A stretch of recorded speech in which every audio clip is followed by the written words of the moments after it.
Existem muitas coisas a se falar sobre petróleo e política.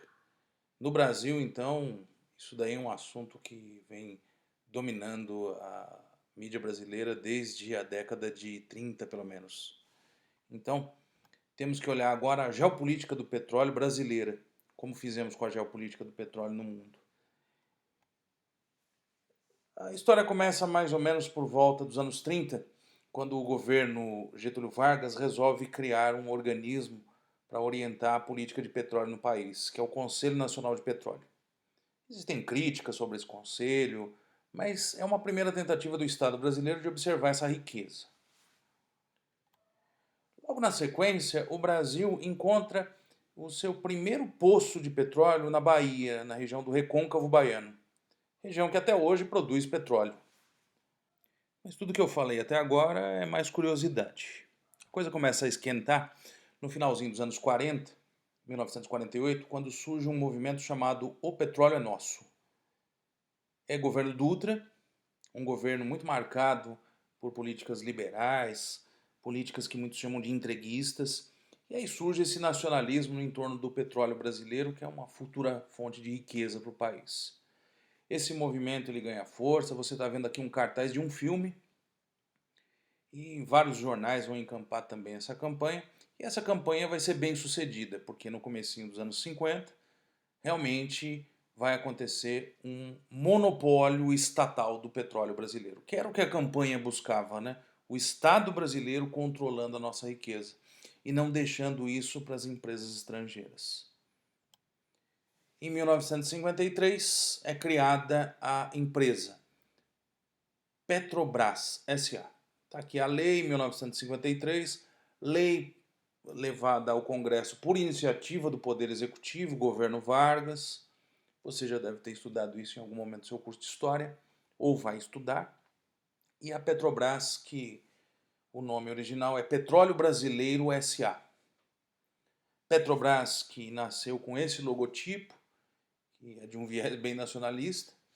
Depois, nos anos 70, mudou a sua simbologia e atualmente você conhece a Petrobras mais por esse símbolo. Repare que houve uma pequena mudança. O acento foi retirado. Não existe mais o acento no finalzinho da palavra, né? A palavra oxítona. E isso daqui foi uma pequena mudança, mas aconteceu nos anos 90 para facilitar o entendimento da palavra, a pronúncia pelos estrangeiros. Lá no final dos anos 90 chegaram ao ponto de tentar mudar o próprio nome da empresa para facilitar a vida do estrangeiro. E surgiram essas duas propostas esdrúxulas de nome para a empresa e novo logotipo. Petrobrax. Isso aí foi rejeitado. Por mais que a campanha O Petróleo é Nosso esteja lá no passado, o brasileiro dificilmente ia aceitar uma coisa dessas, né? Não faria muito sentido colocar um X no final.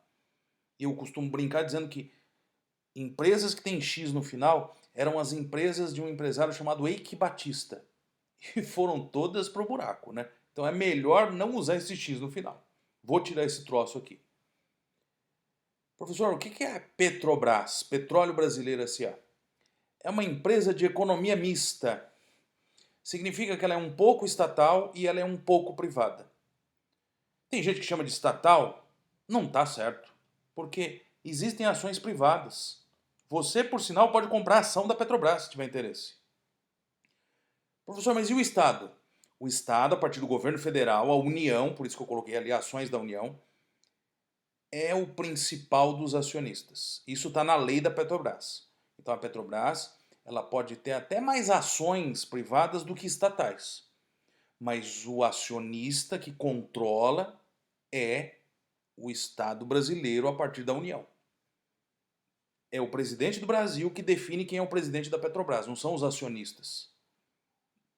Teve até um presidente da Petrobras que virou presidente do Brasil depois, né, que foi o Ernesto Geisel. Então, o Estado brasileiro, a União, o governo federal, tem controle sobre a Petrobras. E é uma empresa mista. O que tem de importante nessa criação da Petrobras? O monopólio. A luta da campanha O Petróleo é Nosso chegou àquilo que buscava, monopólio. está no subsolo brasileiro, tem que ser explorado por uma empresa brasileira.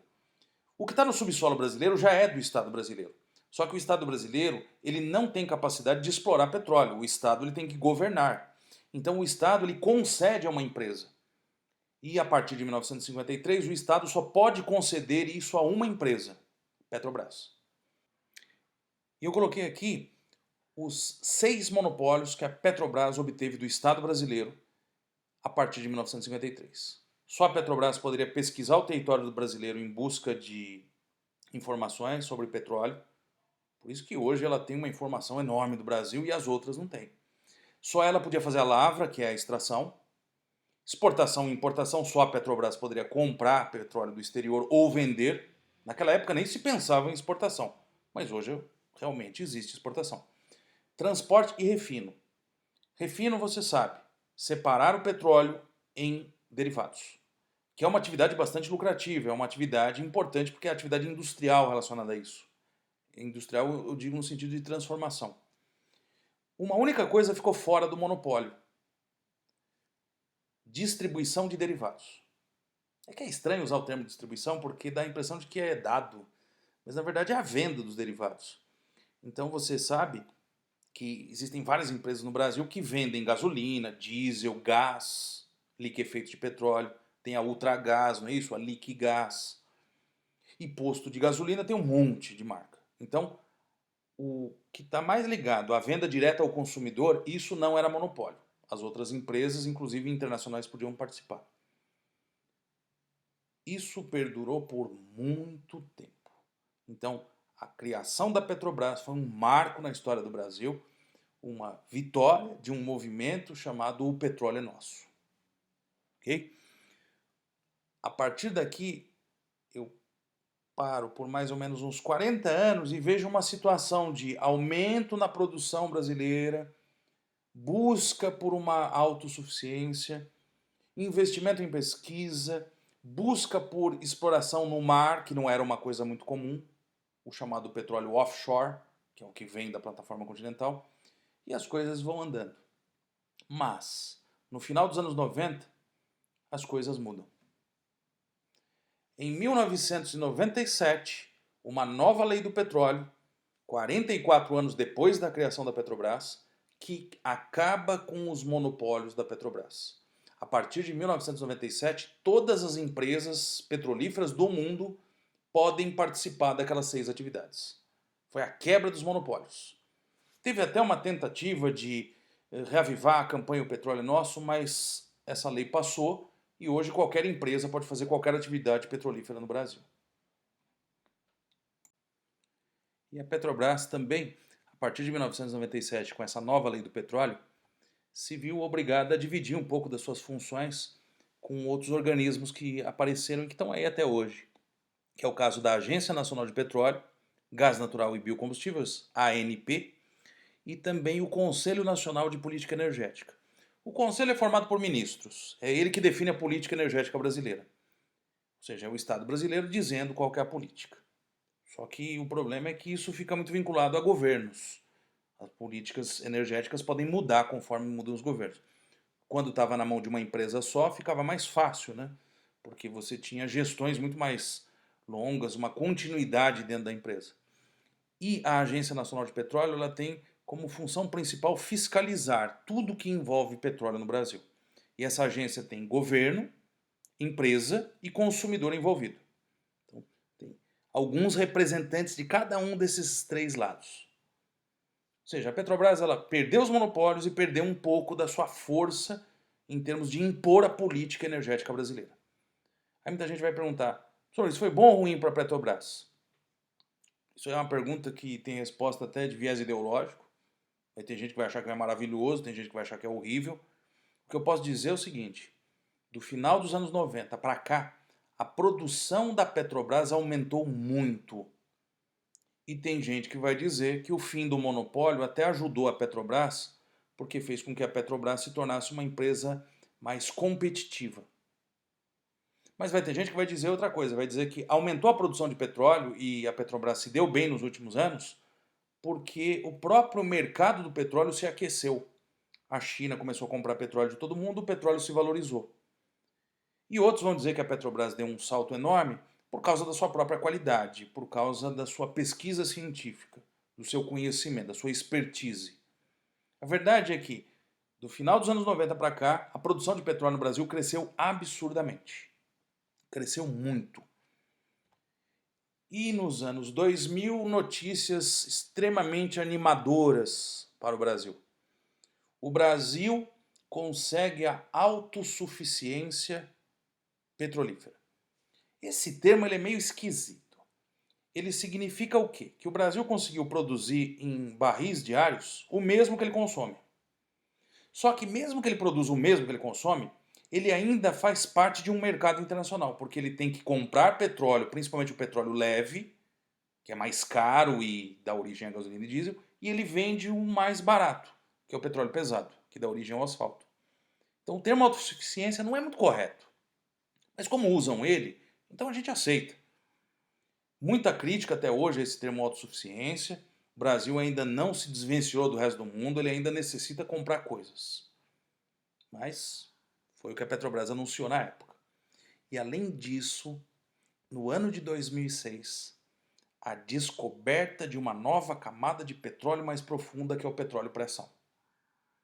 Isso trouxe muita empolgação ao país. O país se tornou autossuficiente em petróleo e ainda conseguiu encontrar novas reservas que são muito promissoras e podem ser muito maiores do que o que a gente descobriu até agora.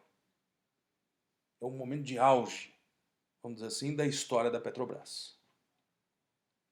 Em 2010, 2 anos depois do início da exploração do pré-sal, saiu uma nova lei que vai regulamentar agora um novo tipo de exploração, a chamada partilha.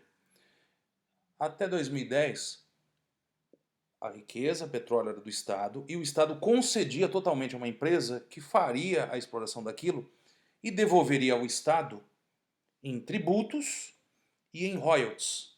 O que é royalty? Royalty é como se fosse uma indenização.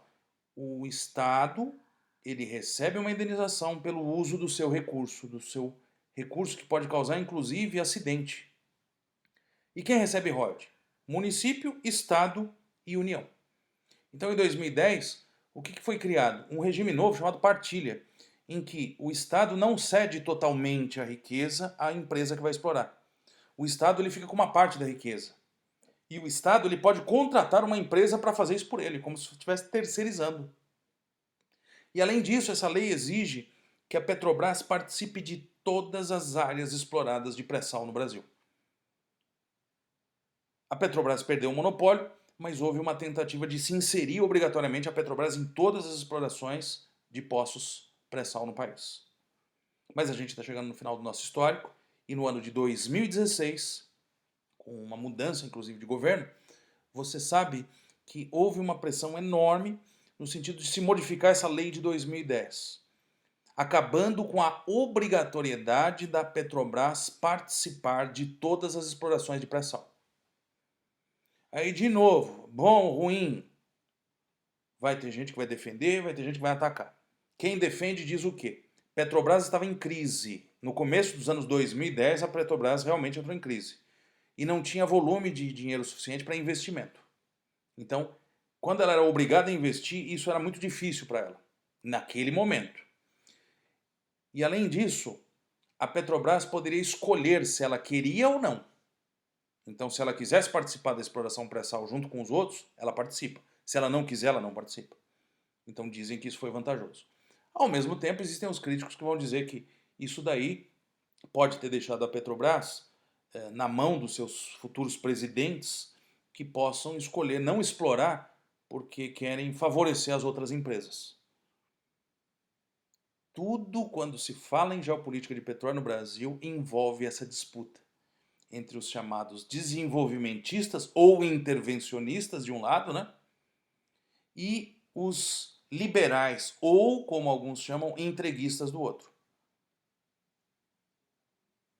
Eu só estou colocando para vocês que existem essas duas visões. É isso que eu tinha que falar sobre petróleo no Brasil. Daqui a pouco a gente segue em frente e fala mais um pouquinho de outros combustíveis fósseis.